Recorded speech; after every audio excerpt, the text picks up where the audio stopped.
Spectator Index tweeted this yesterday. It shows the current state of income inequality.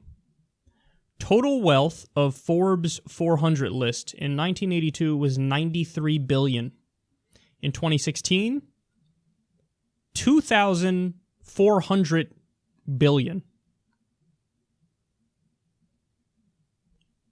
Whoa.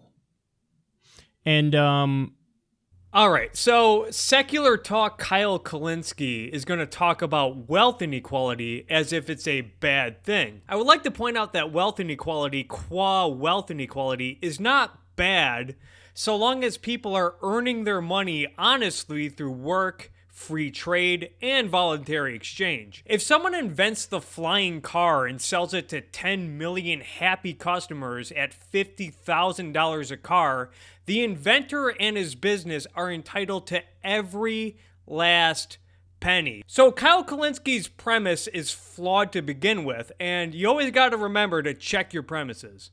For the record, that doesn't just mean, hey, there was wealth creation all around and it trickled down. No, it decidedly did not trickle down. The trickle-down argument is a total straw man, directed at people who argue for tax cuts based on anticipated positive results rather than principle. And maybe he's just ranting off the cuff here, but this is a common tactic. Present an alternative as stupid to make your own position sound reasonable. It's akin to saying, Charles Manson, he wasn't such a bad guy. Hitler killed way more people. The richest 400 got way richer than everybody else. The wealth did not trickle down. Now he's talking about the richest 400 as if it's the same 400 people from 1982. Some of the richest people in 2017, such as Mark Zuckerberg, Bill Gates, Jeff Bezos, and others, were not in the top 400 in 1982. So yes, wealth was definitely created by new people, and wealth did trickle down in the sense that new creators, like people in the tech industry, improved the standard of living by virtue of innovation that makes life easier, creates new jobs, creates wealth that can be invested in other technology, returns on retirement accounts, and so on. Food is cheaper and more plentiful than ever thanks to biotechnology. So Kulinski is right that the lower and middle class might not be improving at the pace of the rich when measuring assets and income, but their standard of living is definitely better than in 1982. And there definitely is stagnation for many, often a result of government programs that screws over the lower and middle class and keeps people in the lower class. But also, this is an apples to oranges comparison altogether. I don't have any exact numbers, but I'm sure many people who were lower and middle class in 1982 are now in the middle class or upper class after decades of hard work, promotion, investing, and what have you. There was tremendous growth for the richest of the rich, and everybody else is stagnant. So, yeah, it appears like something is fundamentally broken. And this story reminds me of these headlines from not that long ago. U.S. wealth inequality is from The Guardian. U.S. wealth inequality, top 0.1%, worth as much as the bottom 90%. What? Again, I gotta bring this up. Assume the top tenth of 1% earned their money through honest hard work and free trade. Is this a bad thing? I would like to add that Kyle Kulinski makes over $200,000 a year through his Patreon. Would this be bad if this put him in the top 1% of Patreon earners? What if the top 1% of Patreon earners took in more than 25% of the Patreon income? Would Kyle Kulinski be obliged to give his Patreon money to the lower Patreon members? The top 0.1% is worth as much as the bottom 90%. Let's try to put that in perspective. So America is a pizza pie, okay? The wealth in America is a pizza pie. The top 0.1% opens up that pie, looks at it and takes half of it. The other 99.9% have to split up that last half of it. We often hear this analogy of a pie. A bunch of friends get together and somebody brings a pizza and there's a discussion about how you're going to divide the pie, and the assumption is always you should divide it up around equally because, you know, we're all a bunch of friends and we're all going to eat about the same, and that seems right. And we assume that wealth is a pie and that we're going to divvy up, therefore it should be divvied up about the same. But why? First of all, the pie, it's such a bad analogy. I hate the pie analogy. Because the pie is fixed. Wealth is created. Wealth is constantly growing through trade, through creation, through production, through the provision of services. The pie is constantly growing. So to assume that it's fixed and therefore we know exactly how to divvy it up is bizarre. But there's even a more insidious problem with a pie analogy, which everybody loves to use. And that is that there's such a thing as a pie, but there isn't. There's the pie you make, and the pie I make, and the pie they make, that person makes over there. We each make our own pie. You don't get to squish all the pies together and create some kind of social pie and then decide how to divide it up. You don't have a right to take my pie and squish it into your pie and then split it equally. It's my pie because I built it. I created it. And you created your pie. And you have every right to do what you will with your pie. I deserve the pie that I bake. You deserve the pie that you bake. Nobody has a right to take my pie away and give it away to somebody else. So the whole idea of this pie is a ridiculous analogy. It's the collectivization of wealth. But wealth is not collective. There is no social wealth. There is no wealth of America. You know who's back up in this motherfucker. To add to Yaron's point, by Kyle Kalinski's logic here, every trade involves someone losing. If I trade $300 for a new Nintendo Switch, he sees me as losing $300, as me being $300 poorer and Nintendo becoming $300 richer. Even though I value the Nintendo Switch and it's going to make me happy and give me a lot of joy, I'm still $300 poorer, and thus I got screwed over in this transaction. 0.1% takes half of that pie. Oh my God. I don't care how big of a libertarian you think you are. You know something's wrong with that picture. Yeah, you dumb libertarians and your blind faith in the free market. Again, another straw man argument, and it's a bullshit straw man, because what is he implying here? Is he implying that this wealth inequality, this income inequality, is a result of libertarian politics? What, after 16 years of government expansion during George W. Bush and Barack Obama, bank bailouts, auto bailouts, Obamacare, renewable energy subsidies, student loans, not to mention the existence of the Federal Reserve, the IRS, Medicare, and countless regulatory agencies. Yeah, this is totally a result of a libertarian government.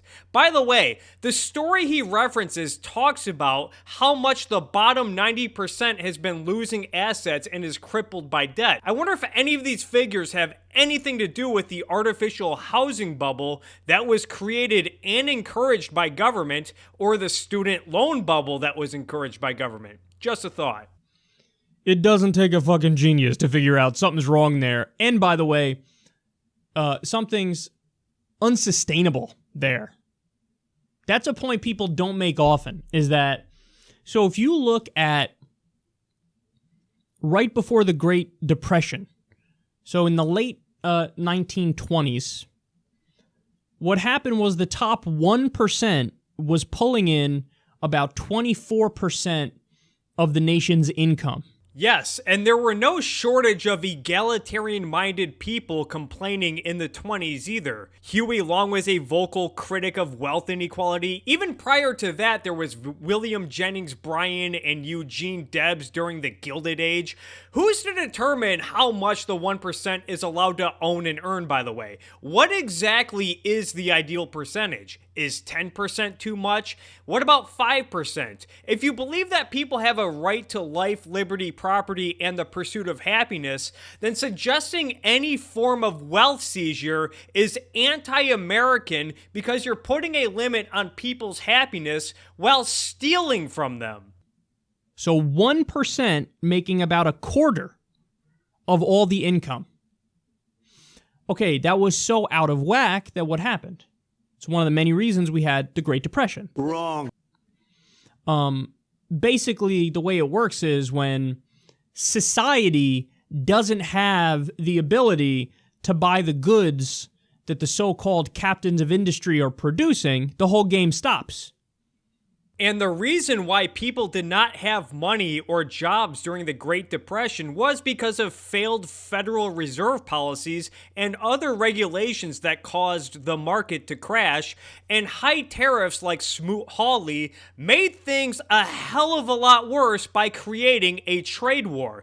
And FDR's New Deal regulations and programs prolonged the Depression by over a decade. Also, if this economic rule implied by Kulinski were true, then why didn't the steep decline in income concentration by the 1% lead to an economic boom during the 1930s as shown in this graph? Why didn't income inequality during the late 90s cause a recession for another decade? Why was the economy during the 70s so shitty despite lower income inequality than ever? Not like any of this matters because, again, economics should be measured by whether or not the standard of living increases, which always happens under capitalism. You're goddamn right. Because nobody can buy your shit, so you keep making your shit. It hurts everybody when the rich end up having such a lopsided share of the income and the wealth. Now, during the period in the U.S. that's viewed as the golden age of economic expansion in the U.S., we had a more progressive tax rate. And we had the top 1% making about 12% of the nation's income. So that's half of what it was right before the Great Depression. So it was about the top 1% making about half, so 12% of the nation's income. It's still giantly lopsided, but you're going to have a lopsided system whenever there's any element of capitalism within your economy. Like we have a mixed market economy, of course, mixed capitalism and socialism, but there's going to be a lopsided nature to it. And to some extent, income inequality, there's a certain level of income inequality that's absolutely acceptable, and most people would say, yeah, that's more of a meritocracy or whatever, but top 1% was making about 12% of the income. Well, guess what? Where are we today?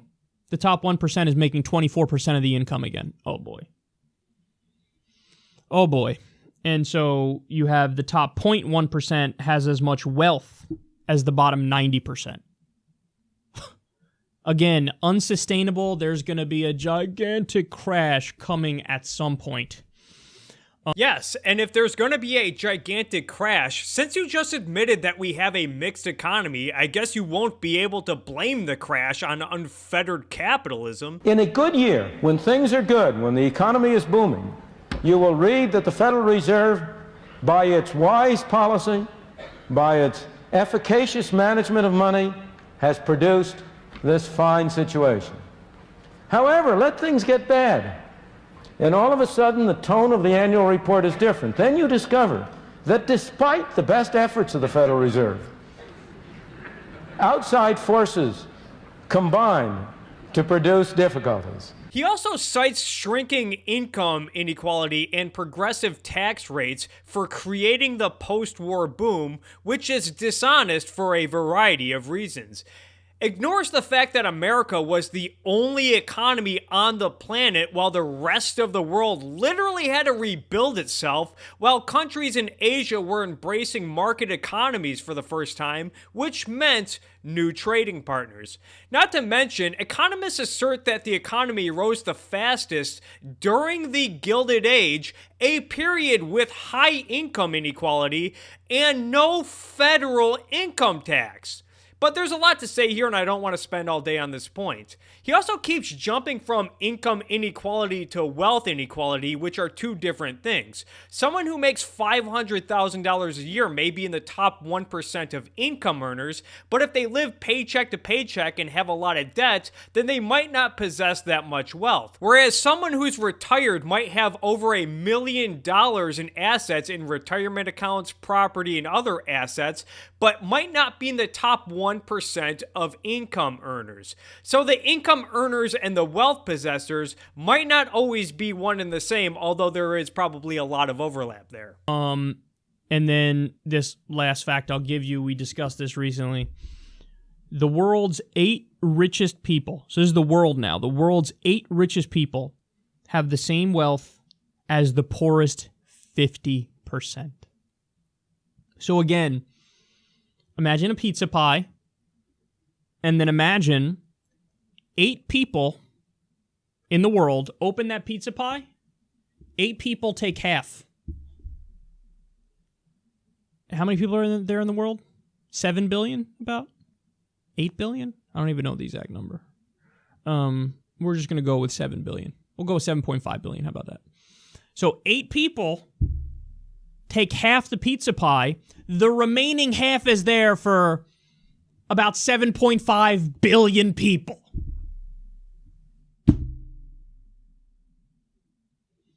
I need everybody to understand that the way the facts are right now, it is not like, oh, hey, you know, those 8 people, they just worked so much harder than everybody else. If you believe that, you're the most naive motherfucker on the planet. Seriously. I mean, that is like, it baffles me that anybody could believe that. But I mean, I guess there are some people who believe that, but it is so clearly not the case that these people just worked harder and that we already live in a meritocracy. No, it's that the system's fucking rigged. The system is rigged? You're discussing world economics saying the system is rigged. There is no world system of economics. What, did some UN resolution rig the economy in a way that allowed Bill Gates to sell more software? It's not like starving people in third world countries were just sitting there with tons of wealth and prosperity before the top 1% and the corporations waltzed on in and took it from them. Most of the poor in the world have never possessed any wealth to begin with, so how can the 1% come in and take it from them? Also worth noting is that poverty is man's default natural state. Nobody's entitled to wealth given that humanity did not begin with wealth. Otherwise, everyone's entitled to wealth because poverty, again, is man's default state. If you come from a place with a lot of money, there are all these rules in place to make it so that you inherit that money. So this is like dynasties. It's passed down from one to the next to the next. You know, Trump is trying to eliminate the estate tax in the U.S., so all these rich assholes pass it off to their lazy-ass kids who don't do anything. Now, there is a lot of truth to lazy kids in rich families, but what about the Koch brothers?